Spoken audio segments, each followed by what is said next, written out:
Handel had been asked to visit the Tallinn Railway. There was too much work though, so he had to wait until Duke returned from the works. Duke soon did, and so Sir Handel left to a chorus of whistles the following morning. The other engines were kept so busy they didn't have time to miss him. Hedge cutters had been busy too, trimming trees and bushes beside the railway so that passengers could see the view.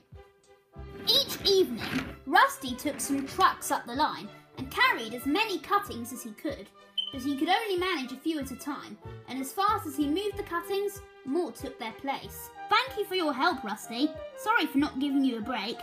That's all right, sir. I like to be busy. The next morning, the Finn controller came to the shed. Good morning, everyone. I need to find an engine to pull the morning train. Me, sir. Thank you, Peter Sam. Peter Sam collected his coaches.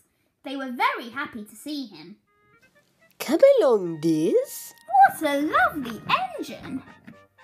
The coaches were full, but the rails were dry, and Peter Sam didn't mind the extra load. He puffed happily along until, just beyond the tunnel, he found that, in the night, a high wind had blown hedge cuttings across the rails. His driver and fireman got down. We'll never get through that lot. Phew, they're only tiny little branches. Nothing to it. We'll simply push them aside. Easy. Have it your way. If we stop to clear up properly, we shall be here for ages, and some of the passengers might miss their train at the bottom station. Peter Sam puffed bravely on. He went carefully at first, and the branches slid aside easily. Then came a stretch where the cuttings were brambles. Peter Sam began to regret his boasting. Not only were the thorns prickly, but they caught in each other, and the branches stayed firmly put. Suddenly, Peter Sam felt an awful pain. Ouch! Peter Sam suddenly stopped. I can't move. Oh, I really shouldn't have boasted. No worries. You did well to get as far as you did. It's no good though. You've got brambles caught in your valve gear, and steam can't get into your cylinders. We shall have to cut you out.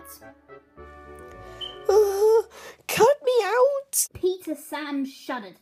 He shut his eyes and prepared for the worst. The fireman pulled on thick gloves.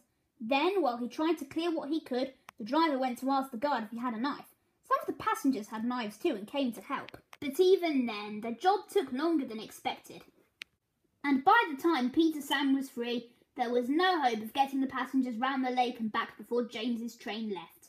Peter Sam's driver apologised to the passengers, but they said they didn't mind. We enjoyed the adventure. The driver telephoned the Finn controller. On the way home, they passed Rusty. Had some trouble, Peter Sam? No, Rusty. I'm fine. Rusty worked hard, and by afternoon the line was clear for trains to run normally. Peter Sam's front felt uncomfortable for several days. Duncan laughed and teased him. Take a snowplough with you next time. Do you have a sharp knife in your cab? That's enough, Duncan. Poor Peter Sam has been through a lot. I really can't think what all the fuss is for.